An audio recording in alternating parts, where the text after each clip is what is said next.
ಇವತ್ತು ನಾವು ಕ್ಲೌಡ್ ಬಗ್ಗೆ ಡಿಸ್ಕಸ್ ಮಾಡೋಣ. ಕ್ಲೌಡ್ ಅಂದ್ರೆ ಏನು,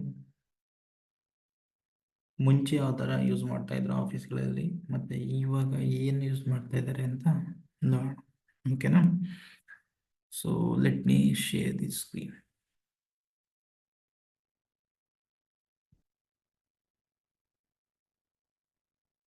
ಓಕೆ, ಒಂದು ಎಕ್ಸಾಂಪಲ್ ಕೊಡ್ತೀನಿ, ಅರ್ಥ ಆಗುತ್ತೆ ಎಲ್ರಿಗೂ. ನೋಡಿ, ಇದು ಒಂದು ಆಫೀಸ್ ಅಂತ ಅನ್ಕೊಳ್ಳೋಣ. ಆಫೀಸಲ್ಲಿ ಡೆವಲಪರ್ಸ್ ಇರ್ತಾರೆ, ಟೆಸ್ಟರ್ಸ್ ಇರ್ತಾರೆ, ಮತ್ತೆ HR ಇರ್ತಾರೆ, ಮತ್ತೆ ತುಂಬ ಜನ ಇರ್ತಾರೆ. ಸದ್ಯ ಇಷ್ಟು ಜನ ಇದ್ದಾರೆ ಅಂತ ಇಟ್ಕೊಳ್ಳಿ.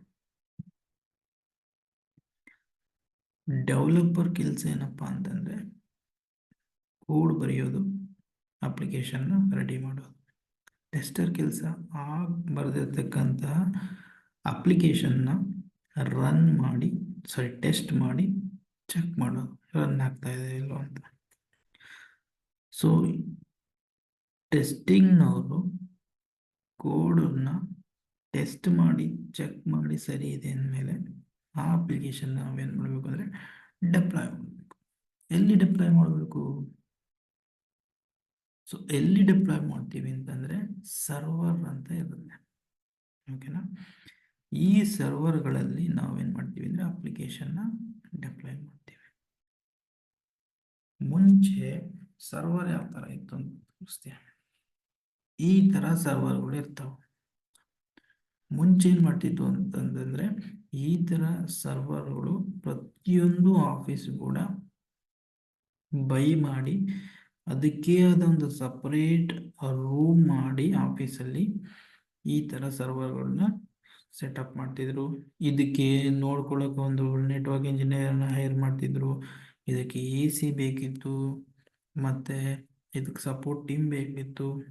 ಏನೇ ಪ್ರಾಬ್ಲಮ್ ಇತ್ತು ಅಂತಂದರೆ ಆಟೋಮೆಟಿಕ್ಕಾಗಿ ಅದನ್ನು ನೋಡ್ಕೊಳ್ಳೋಕ್ಕೆ ಜನ ಬೇಕಿತ್ತು. ಮತ್ತು ಇದಕ್ಕೆ ಒಂದು ಲಾರ್ಜ್ ಸ್ಪೇಸ್ ಆಗಿರ್ತಕ್ಕಂಥ ಒಂದು ರೂಮ್ ಕೊಟ್ಟು ಇಟ್ಟು ಆಫೀಸಲ್ಲಿ ನೋಡ್ಕೊತಿದ್ರು ಮುಂಚೆ.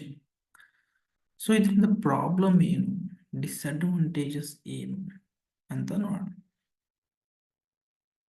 ನಾನು ನಿಮಗೆ ಒಂದು ಎಕ್ಸಾಂಪಲ್ ಕೊಡ್ತೀನಿ. ಅಮೆಝಾನ್ ಅಂತ ಎಲ್ಲರೂ ಕೇಳಿದ್ದೀರ, ಕರೆಕ್ಟಾ? ಸೊ ಈ ಅಮೆಝಾನಲ್ಲಿ ಏನಾಗುತ್ತೆ ಅಂತಂದರೆ ನಾರ್ಮಲ್ ಡೇಸಲ್ಲಿ ಏನಾಗುತ್ತೆ ಅಂತಂದರೆ ಕಡಿಮೆ ಜನ ಹೋಗ್ತಾರೆ, ಅಂದರೆ ಲಾಗಿನ್ ಆಗ್ತಾರೆ. ಕಡಿಮೆ ಜನ ಏನು ಮಾಡ್ತಾರೆ ಅಂದರೆ ಪ್ರಾಡಕ್ಟ್ಸ್ನ ಬೈ ಮಾಡ್ತಾರೆ. ಈಗೇನಾದರೂ ಆಫರ್ ಇತ್ತು ಅಂದರೆ ಆವಾಗ 1 ಅಥವಾ 2 ಸರ್ವರು ಸಾಕಾಗುತ್ತೆ. 1 ಅಥವಾ 2 ಸರ್ವರು ಸಾಕಾಗುತ್ತೆ.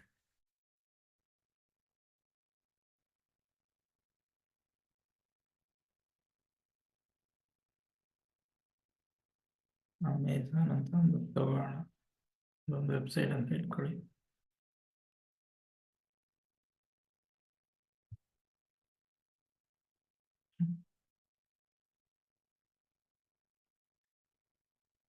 ಓಕೆ, ಸೊ ಇದಕ್ಕೆ ಏನಾಗುತ್ತೆ ಅಂತಂದರೆ ಈ ವೆಬ್ಸೈಟಿಗೆ ನಾರ್ಮಲ್ ಟೈಮಲ್ಲಿ ಏನಾಗುತ್ತೆ ಅಂತಂದರೆ 1 ಅಥವಾ 2 ಸಾವಿರ ಸಾಕಾಗುತ್ತೆ ಈ ಅಮೆಝಾನ್ ಅಪ್ಲಿಕೇಶನ್ನ ಮೇಂಟೈನ್ ಮಾಡೋಕ್ಕೆ. ಈಗ ಏನಾದರೂ ಆಫರ್ ಇತ್ತು ಅಂತ ಇಟ್ಕೊಳ್ಳಿ, ಬಿಗ್ ಬಿಲಿಯನ್ ಡೇ ಇತ್ತು ಅಥವಾ ಯಾವ್ದಾದ್ರು ಫೆಸ್ಟಿವಲ್ ಆಫರ್ ಇತ್ತು, ಅವಾಗ ಏನಾಗುತ್ತೆ ಅಂದರೆ ನಂಬರ್ ಆಫ್ ಯೂಸರ್ಸ್ ಈ ಅಮೆಝಾನ್ಗೆ ಲಾಗಿನ್ ಆಗಿ ಪ್ರಾಡಕ್ಟ್ನ ಬೈ ಮಾಡೋದು ಜಾಸ್ತಿ ಆಗ್ತಾ ಹೋಗುತ್ತೆ. ಸೊ ಕಂಪ್ನಿದವ್ರು ಏನು ಮಾಡಿರ್ತಾರೆ, ನಾರ್ಮಲ್ಗೆ ಎಷ್ಟು ಬೇಕೋ ಅಷ್ಟು ಮೆಮೊರಿ ಇರ್ತಕ್ಕಂಥ ಅಥವಾ ಅಷ್ಟು ಸ್ಪೇಸ್ ಇರ್ತಕ್ಕಂಥ ಸರ್ವರ್ನ ಬೈ ಮಾಡಿರ್ತಾರೆ. ಸಡನ್ನಾಗಿ ಜಾಸ್ತಿ ಜನ ಎಂಟರ್ ಆಗಿ ಲಾಗಿನ್ ಆಗಿ ಪ್ರಾಡಕ್ಟ್ನ ಬೈ ಮಾಡೋಕ್ಕೆ ಹೋದಾಗ ಸರ್ವರ್ಗಳು ಏನಾಗುತ್ತೆ ಅಂತಂದರೆ ಸ್ಲೋ ಆಗ್ತಾ ಹೋಗುತ್ತೆ. ಸರ್ವರು ಸ್ಲೋ ಆಯಿತು ಅಂತಂದರೆ ವೆಬ್ಸೈಟ್ ಏನಾಗುತ್ತೆ, ಆಟೋಮೆಟಿಕ್ಕಾಗಿ ಸ್ಲೋ ಆಗುತ್ತೆ. ಕರೆಕ್ಟ್? ಸೊ ವೆಬ್ಸೈಟ್ ಸ್ಲೋ ಆಯಿತು ಅಂತಂದರೆ ಈಗ ರಿಸಲ್ಟ್ ನೋಡ್ತಾ ಇರ್ತೀರಾ, ವೆಬ್ಸೈಟ್ ಸ್ಲೋ ಆಯಿತು ಅಂದರೆ ಸಿಟ್ಟು ಬರುತ್ತೆ. ಕರೆಕ್ಟಾ? ಸೊ ಅವಾಗ ಏನು ಮಾಡ್ತೀರಾ, ಮೊಬೈಲ್ನ ಕಡೆ ಹೋಗ್ದು ಸ್ವಲ್ಪ ಹೋಗುತ್ತೆ ಕುತ್ಕೊಂಡು, ಅಥವಾ ಆ ವೆಬ್ಸೈಟಿಂದನೇ ವಾಪಸ್ ಹೋಗ್ತೀವಿ. ಈ ಥರ ಪ್ರಾಬ್ಲಮ್ ಆಗ್ತಾ ಇರುತ್ತೆ. ಆವಾಗ ಆಫೀಸ್ ಕಂಪ್ನಿದವ್ರು ಏನು ಮಾಡೋಕ್ಕಾಗುತ್ತೆ? ಎಕ್ಸಾಂಪಲ್, ಓಕೆ, ಇದನ್ನ ತಗೊಳ್ಳೋಣ ಸಿನಿಯರಿ. ಕಂಪ್ನಿದವ್ರು ಏನಾಗುತ್ತೆ, ಈ ಥರ ಆಫರ್ ಇದೆ ಅಪ್ಪ, ನೆಕ್ಸ್ಟ್ 2-3 ಡೇಸಲ್ಲಿ ಇಷ್ಟು ಸರ್ವರ್ನ ನಾವು ಬೈ ಮಾಡೋಣ, ಸೊ ಮೇಂಟೈನ್ ಮಾಡೋಕ್ಕಾಗಲ್ಲ, 2 ಸರ್ವರ್ ಅಂತ ಅಂದ್ಕೊಳ್ತಾರೆ. ಇಷ್ಟು ಸರ್ವರ್ಗಳನ್ನ ಬೈ ಮಾಡ್ತಾರೆ. ಬೈ ಮಾಡಿಕೊಂಡು ಬಿಗ್ ಬಿಲಿಯನ್ ಡೇ ಬಂದಾಗ ಸರ್ವರ್ ಡೌನ್ ಆಗದೇ ರೀತಿ ನೋಡ್ಕೊತಾರೆ. ಇವಿಷ್ಟು ಸರ್ವರ್ಗಳು ಅವನ್ನೆಲ್ಲ ಮೇಂಟೈನ್ ಮಾಡ್ತಾ ಇರುತ್ತೆ. ಆಯಿತಾ? ಬಿಗ್ ಬಿಲಿಯನ್ ಡೇ ಆಯಿತು, ಆಫರು ಹೋಯ್ತು. ಸೊ ಉಳಿದಿದ್ದು ಈಗ ಮತ್ತೆ ನಾರ್ಮಲಿಗೆ ಬಂದರು. ಆವಾಗ ಏನಾಗುತ್ತೆ, 2 ಸರ್ವರು ಸಾಕಾಗುತ್ತೆ. ಇದೊಂದು ಸರ್ವರು, ಇದೊಂದು ಸರ್ವರು ಸಾಕು. ಇಷ್ಟು ಸರ್ವರು ವೇಸ್ಟಾ? ಸುಮ್ಮನೆ ಇರಬೇಕಾಗಿ ವೇಸ್ಟು, ಕೆಲಸ ಇರಲ್ಲ. ಇದ್ರದ್ದೆಲ್ಲ ದುಡ್ಡು ವೇಸ್ಟಾ? ಇದ್ರದ್ದು ಮೇಂಟೆನೆನ್ಸ್ ವೇಸ್ಟಾ? ಯಾಕೆಂದರೆ 2 ಸರ್ವರ್ ಸಾಕು ನಾರ್ಮಲ್ ಟೈಮಲ್ಲಿ. ಸೊ ಇದೆಲ್ಲ ಪ್ರಾಬ್ಲಮ್ ಇರೋದ್ರಿಂದ ಇತ್ತು. ಸೊ ಈ ಪ್ರಾಬ್ಲಮ್ಗಳನ್ನು ಎಲ್ಲ ಪ್ರಾಬ್ಲಮ್ಗಳನ್ನು ಅವಾಯ್ಡ್ ಮಾಡೋಕ್ಕೆ ಕಾಸ್ಟ್ ಆಗಿರ್ಬೋದು, ಸ್ಪೇಸ್ ಆಗಿರ್ಬೋದು, ಇದೆಲ್ಲ ವೇಸ್ಟ್ ಆಗ್ತಾ ಇತ್ತು. ಸೊ ಇದನ್ನೆಲ್ಲ ಓವರ್ಕಮ್ ಮಾಡೋಕ್ಕೋಸ್ಕರ ನಾವೇನು ಮಾಡಿದ್ರು ಅಂತಂದರೆ AWS ಈ ಥರ ತುಂಬ ಕ್ಲೌಡ್ ಟೆಕ್ನಾಲಜಿಗಳು ಬಂದವು. ಯಾವ್ಯಾವ ಬಂದವು? AWS ಅಂತ ಒಂದು ಬಂತು.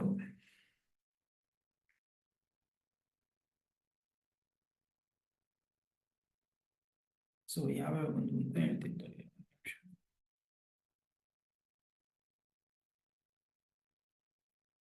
AWS ಆಗಿರ್ಬೋದು, GCP ಬಂತು, ಆಮೇಲೆ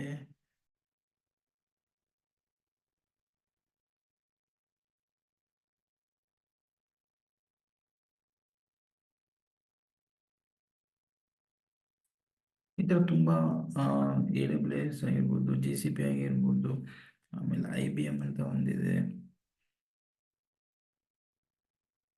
ಒಂದು ನಿಮಿಷ.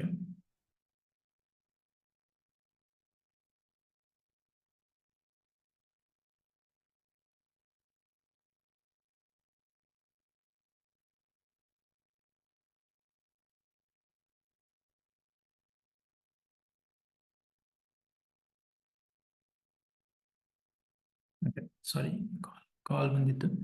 ಓಕೆ, ಸೊ ಈ AWS ಆಗಿರ್ಬೋದು, GCP ಆಗಿರ್ಬೋದು, ಅಜೂರ್ ಅಂತ ಇದೆ.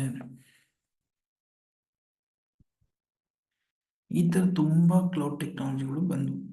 ಸೊ ಇದು ಏನು ಮಾಡ್ತಾರೆ, ನಾವು ಇದರಲ್ಲಿ ಯಾವ್ದು ಚೂಸ್ ಮಾಡ್ತಿದ್ದೀವಿ ಅಂತಂದರೆ AWS. ಸೊ ಈ ಥರ ಡೇಟಾ ಸೆಂಟರ್ಗಳು AWSನವ್ರು ಏನು ಮಾಡಿದ್ರು ಅಂತಂದರೆ ಇಂಡಿಯಾದಲ್ಲಿ ಒಂದೊಂದು 2 ರೀಸನ್ ಇದೆ ಅನ್ಸುತ್ತೆ ಮೋಸ್ಟ್ಲಿ. 2 ರೀಸನ್ ಅಂದರೆ ಇಂಡಿಯಾದಲ್ಲಿ ಒಂದು ಸ್ಪೇಸ್ ತಗೊಂಡು ಅಲ್ಲಿ ಡೇಟಾ ಸೆಂಟರ್ನ ಈ ಥರ ದೊಡ್ಡ ಡೇಟಾ ಸೆಂಟರ್ನ ಪ್ಲೇಸ್ ಮಾಡಿದ್ರು. ಸೊ ಇದರ ಡೇಟಾ ಸೆಂಟರಲ್ಲಿ ಏನು ಮಾಡಿದ್ರು ಅಂದರೆ ಸರ್ವರ್ಗಳನ್ನ ಇಟ್ಟಿದ್ದಾರೆ. ಸೊ ನಮ್ಮ ಕೆಲಸ ಏನಪ್ಪ, ಮನೇಲಿ ಕೂತ್ಕೋ, ಲ್ಯಾಪ್ಟಾಪ್ ತೆಗಿ, ಇಂಟರ್ನೆಟ್ ಆನ್ ಮಾಡು, ನಿನಗೆ ಅಪ್ಲಿಕೇಶನ್ ಯಾವ ಸರ್ವರ್ ಬೇಕೋ ಆ ಸರ್ವರಲ್ಲಿ ಡಂಪ್ ಮಾಡ್ಬೋದು. ರೆಂಟಿ ತಗೊಂಡು ನನಗೊಂದು ಸರ್ವರ್ ಬೇಕಪ್ಪ ಈಗ, ಸೊ ರೆಂಟ್ ತಗೋ, ಆ ಸರ್ವರಲ್ಲಿ ಕೆಲಸ ಮುಗಿಸು, ಆಮೇಲೆ ಡಿಲೀಟ್ ಮಾಡು. ಎಷ್ಟು ಯೂಸ್ ಮಾಡ್ತೀಯೋ ಅಷ್ಟಕ್ಕೆ ಮಾತ್ರ ನೀನು ಬಿಲ್ ಕೊಡು. ಈ ಬಿಗ್ ಬಿಲಿಯನ್ ಡೇ ಬಂತ, ಎಷ್ಟು ಸರ್ವರ್ ಬೇಕು ನನಗೆ? ಅಮೆಝಾನ್ ನನಗೆ ಇಷ್ಟು ಸರ್ವರ್ ಬೇಕು, ಇಷ್ಟು ಸರ್ವರ್ನ ಕೊಡು ಅಂತ ರೆಂಟ್ ತಗೊತೀಯ. ಬಿಗ್ ಬಿಲಿಯನ್ ಡೇ ಆಫರ್ನೆಲ್ಲ ಮಾಡ್ತಾ ಹೋಗ್ತೀಯ. ಆಫರ್ ಎಲ್ಲ ಮುಗಿದ್ಮೇಲೆ ಆ ಸರ್ವರ್ನೆಲ್ಲ ಡಿಲೀಟ್ ಮಾಡಿ ಬ್ಯಾಕಪ್ನೆಲ್ಲ ಇಟ್ಕೊಂಡು ಆರಾಮಾಗಿ ಕೂತ್ಕೊಂತೀಯ. ಸೊ ಇಲ್ಲೇನಾಗುತ್ತೆ ಅಂತ ಅಂದರೆ ಇವೆಲ್ಲ ಸರ್ವರ್ ಡೇಟಾ ಸೆಂಟರ್ ಇದು, ಇದರಲ್ಲಿ ಸರ್ವರ್ಗಳು ಇರ್ತವೆ. ಇದು ರೀಸನ್ 2, ರೀಸನ್ 3 ಥರ ರೀಸನ್ಗಳು ಇವೆಲ್ಲ ಹೇಳ್ತೀನಿ. ಅದೇನು ಅಂತ, ರೀಸನ್ ಅಂದರೆ ಏನು ಅದೆಲ್ಲ ಹೇಳ್ತೀನಿ. ಓಕೆನಾ? ಈಗಿಷ್ಟು ನೆನ್ಪಿಟ್ಕೊಳ್ಳಿ, ಇದು ಒಂದು ಡೇಟಾ ಸೆಂಟರ್ ಆಗಿ. ಓಕೆ, ಈ ಡೇಟಾ ಸೆಂಟರ್ಗಳಲ್ಲಿ ಸರ್ವರ್ಗಳು ಇರ್ತವೆ. ಈ ಥರ ಇಲ್ಲಿ ಸರ್ವರ್ಗಳು ಇರ್ತವೆ. ಓಕೆನಾ? ಸೊ ನಮ್ಮ ಕೆಲಸ ಏನಪ್ಪ ಅಂತಂದರೆ ಅಪ್ಲಿಕೇಶನ್ನ ಒಂದು ಸರ್ವರ್ ರೆಂಟ್ ತಗೋಬೇಕು, ಆ ಸರ್ವರ್ನ ಯೂಸ್ ಮಾಡ್ಕೋಬೇಕು, ಕೆಲಸ ಮುಗಿದ್ಮೇಲೆ ಡಿಲೀಟ್ ಮಾಡಿ ಬ್ಯಾಕಪ್ ಸಿಗುತ್ತೆ. ಇದರದ್ದು ಮೇನ್ ಅಡ್ವಾಂಟೇಜ್ ಏನಪ್ಪ ಅಂದರೆ ಇಲ್ಲಿ ಬ್ಯಾಕಪ್ ಸಿಗುತ್ತೆ. ಸರ್ವರ್ ಏನಾದರೂ ಶಟ್ ಡೌನ್ ಆಯಿತು ಅಂದರೆ ಇನ್ನೊಂದು ಸರ್ವರಿಗೆ ಹೋಗ್ಬೋದು, ಇನ್ನೊಂದು ರೀಸನಲ್ಲಿ ಹೋಗಿ ಆ ರೀಸನಲ್ಲೂ ಕೂಡ ನೀವು ವರ್ಕ್ ಮಾಡ್ಬೋದು. ಒಂದು ರೀಸನ್ನಲ್ಲಿ ಸರ್ವರ್ ಏನಾದರೂ ಪ್ರಾಬ್ಲಮ್ ಆಯಿತು ಅಂದರೆ ಇನ್ನೊಂದು ರೀಸನ್ಗೆ ಹೋಗ್ಬೋದು, ಆ ರೀಸನಲ್ಲೂ ಪ್ರಾಬ್ಲಮ್ ಆಯಿತು ಅಂದರೆ ಇನ್ನೊಂದು ರೀಸನ್ ಇರುತ್ತೆ, ಅಥವಾ ಇನ್ನೊಂದು ಸರ್ವರ್ ತಗೋ, ಎಷ್ಟು ಸರ್ವರ್ ಬೇಕಾದರೂ ನೀನು ಇಲ್ಲಿ ರೆಂಟಿಗೆ ತಗೊಂಡು ಆ ರೆಂಟಲ್ಲಿ ನೀನು ಆ ಸರ್ವರ್ ಮೇಲೆ ವರ್ಕ್ ಮಾಡ್ಬೋದು. ಎಲ್ರಿಗೂ ಅರ್ಥ ಆಯ್ತಾ? ಇದರಿಂದ ಏನಾಗುತ್ತೆ, ಕಾಸ್ಟ್ ಕಡಿಮೆ ಆಗುತ್ತೆ. ನೀನು ಸರ್ವರ್ನ ಹೋಗಿ ಮತ್ತು ಅದನ್ನು ಬೈ ಮಾಡಿ ಆಫೀಸಿಗೆ ಥರ ಅವಶ್ಯಕತೆ ಇರಲ್ಲ. ಕರೆಕ್ಟ್? ಅರ್ಥ ಆಯ್ತಾ ಎಲ್ರಿಗೂ? ಇನ್ನೊಂದ್ಸಲ ಎಕ್ಸ್ಪ್ಲೇನ್ ಮಾಡ್ತೀನಿ ಲಾಸ್ಟ್ ನೆನ್ಪಿಟ್ಕೊಳ್ಳಿ. ಒಂದು ಆಫೀಸಲ್ಲಿ ಡೆವಲಪರ್ ಇರ್ತಾರೆ, ಟೆಸ್ಟರ್ಸ್ ಇರ್ತಾರೆ, HR ಇರ್ತಾರೆ. ಡೆವಲಪರ್ ಕೋಡ್ನ ಬರೀತಾರೆ, ಅದನ್ನು ಟೆಸ್ಟರ್ ಕೊಡ್ತಾರೆ, ಟೆಸ್ಟರ್ ಟೆಸ್ಟ್ ಮಾಡಿ ಸರಿ ಇದೆ ಅಂತ ಹೇಳಿದ್ಮೇಲೆ ಡೆವಲಪರ್ ಏನು ಮಾಡ್ತಾನೆ ಅಂತಂದರೆ ಆ ಅಪ್ಲಿಕೇಶನ್ನ ಡೆಪ್ಲಾಯ್ ಮಾಡೋಕ್ಕೆ ಸರ್ವರ್ ಹುಡುಕ್ತಾನೆ. ಸರ್ವರ್ಗಳು ಆಫೀಸಲ್ಲಿ ಮುಂಚೆ ಏನಾಗ್ತಿತ್ತು ಅಂದರೆ ಈ ಥರ ಇರ್ತಿತ್ತು, ಈ ಥರ ಸರ್ವರ್ಸ್ಗಳು ಇರ್ತಾ ಇತ್ತು. ಸೊ ಡೆಪ್ಲಾಯ್ ಮಾಡಿದ್ಮೇಲೆ ಆ ಸರ್ವರ್ಗಳನ್ನ ಇದರಲ್ಲಿ ಡೆಪ್ಲಾಯ್ ಮಾಡ್ತಾಯಿದ್ರು. ಸೊ ಇದರಿಂದ ಅಡ್ವಾಂಟೇಜಸ್ ಇದೆ. ಡಿಸ್ಅಡ್ವಾಂಟೇಜ್ ಏನಪ್ಪ ಅಂತಂದರೆ, ಈಗ ಒಂದು ಅಮೆಝಾನ್ ಅಂತ ಒಂದು ವೆಬ್ಸೈಟ್ ನಾನು ಇದನ್ನು ತೊಗೊಂಡ್ರೆ ನಾರ್ಮಲ್ ಡೇಸಲ್ಲಿ 2 server enough to maintain the Amazon application. Big billion day ಇತ್ತು ಅಥವಾ ಯಾವುದರ ಒಂದು ಆಫರ್ ಬಂತು ಅಂದಾಗ ಯೂಸರ್ಸ್ ಏನಾಗುತ್ತಾರೆ ಅಂದರೆ ಜಾಸ್ತಿ ಜನ ಹೋಗ್ತಾರೆ ಅಮೆಝಾನ್ಗೆ, ಹೋಗಿ ಎಂಟರ್ ಆಗಿ ಬೈ ಮಾಡೋಕ್ಕೆ ಸ್ಟಾರ್ಟ್ ಮಾಡ್ತಾರೆ. ಆವಾಗ ಈ 2 ಸರ್ವರ್ ಮೇಂಟೈನ್ ಮಾಡೋಕ್ಕೆ ಆಗಲ್ಲ. ಮುಂಚೆನೆ ಪ್ಲಾನ್ ಮಾಡಿ ಈ ಥರ ಸರ್ವರ್ಗಳನ್ನೆಲ್ಲ ತಗೊಂಡಿಟ್ಕೊಂಡು ನೀನು ಬಿಗ್ ಬಿಲಿಯನ್ ಡೇ ಮತ್ತು ಆಫರ್ ಇರೋ ಟೈಮಲ್ಲಿ ಮೇಂಟೈನ್ ಮಾಡಿದೆ ಅಂತ ಇಟ್ಕೊಂಡ್ರೆ ಮತ್ತೆ ನಾರ್ಮಲ್ ಟೈಮಿಗೆ ಬಂತು ಅಂತಂದರೆ 1 or 2 days ಇರುತ್ತೆ ಅಷ್ಟೆ. ಆಮೇಲೆ ಮತ್ತೆ ನಾರ್ಮಲ್ ಆಗುತ್ತೆ, ಮತ್ತೆ 2 ಸರ್ವರೇ ಸಾಕಾಗುತ್ತೆ. ಇಷ್ಟು ಸರ್ವರ್ಗಳು ವೇಸ್ಟ್. ಇದನ್ನು ಪ್ಲೇಸ್ ಮಾಡಿರೋ ಈ ಜಾಗ ಆಫೀಸ್ ಅದು ವೇಸ್ಟ್. ಇದನ್ನು ಹ್ಯಾಂಡಲ್ ಮಾಡೋ ನೆಟ್ವರ್ಕ್ ಇಂಜಿನಿಯರ್ಸ್ ತುಂಬ ಜನ ಬೇಕಾಗ್ತಾರೆ, ಅದು ವೇಸ್ಟ್. ಈ ಥರ ಕಾಸ್ಟ್ ತುಂಬ ಹೋಗ್ತಾ ಇರುತ್ತೆ. ಸೊ ಇದನ್ನೆಲ್ಲ ಅವಾಯ್ಡ್ ಮಾಡೋಕ್ಕೋಸ್ಕರ ಏನು ಮಾಡ್ತಾರೆ ಅಂತಂದರೆ AWS ಅನ್ನೋ ಕಾನ್ಸೆಪ್ಟ್ ಬಂತು, ಅಮೆಝಾನ್ ವೆಬ್ ಸರ್ವಿಸಸ್. ಅಮೆಝಾನ್ ಅವ್ರು ಏನು ಮಾಡಿದ್ರು ಅಂತಂದರೆ ಒಂದೊಂದು ಡೇಟಾ ಸೆಂಟರ್ನ ಒಂದು ಇದರಲ್ಲಿ ದೇಶದಲ್ಲಿ ಈ ಥರ ಡೇಟಾ ಸೆಂಟರ್ನ ಇಟ್ಟು ನಿಮಗೆ ಸರ್ವರ್ ಬೇಕಾರಣ, ಎಷ್ಟು ಸರ್ವರ್ ಬೇಕಪ್ಪ ತಗೋ ರೆಂಟಿಗೆ ತಗೋ, ಕೆಲಸ ಮಾಡು, ಡಿಲೀಟ್ ಮಾಡ್ಕೊ, ಏನಾದರೂ ಮಾಡು, ನನಗೆ ಎಷ್ಟು ದಿನ ತಗೊಂತೀಯೋ ಅಷ್ಟು ದಿನಕ್ಕೆ ದುಡ್ಡು ಕೊಡು ಅಷ್ಟೆ. ಸೊ ಆಫೀಸರ್ನ ಈಗ ಕಂಪ್ನಿದವ್ರು ಏನು ಮಾಡ್ತಾರೆ, ಹೋಗ್ತಾರೆ, ನನಗೆ ಈಗ 3 ಸರ್ವರ್ ಬೇಕಪ್ಪ ಕೊಡು ರೆಂಟ್. 3 ಸರ್ವರ್ ತಗೊಂಡು 3 ತಿಂಗಳು ವರ್ಕ್ ಮಾಡಿದರು. ಆ 3 ತಿಂಗಳಿಗೆ ಎಷ್ಟು ಬಿಲ್ ಆಗಿತ್ತು ಆ 3 ಸರ್ವರ್ಗೆ ಕೊಟ್ಟರು. ಪ್ರಾಜೆಕ್ಟ್ ಮುಗೀತಾ, ಬ್ಯಾಕಪ್ ತಗೊಂಡು ಡಿಲೀಟ್ ಮಾಡೋದು.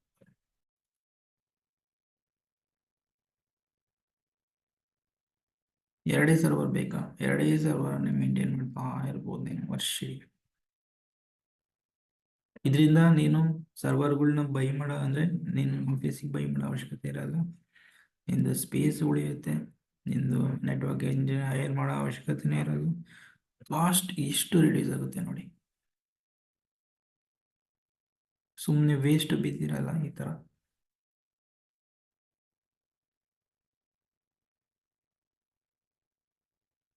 ಅದಕ್ಕೋಸ್ಕರನೇ AWS ಅನ್ನೋ ಕಾನ್ಸೆಪ್ಟು ಬಂದಿದೆ.